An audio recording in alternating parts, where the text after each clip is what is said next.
الأربعون النووية. على القرآن محياي، على القرآن،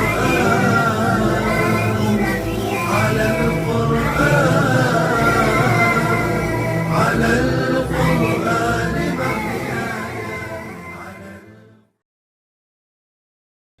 الحديث 12 عن أبي هريرة رضي الله عنه قال: قال رسول الله صلى الله عليه وسلم: من حسن إسلام المرء تركه ما لا يعنيه.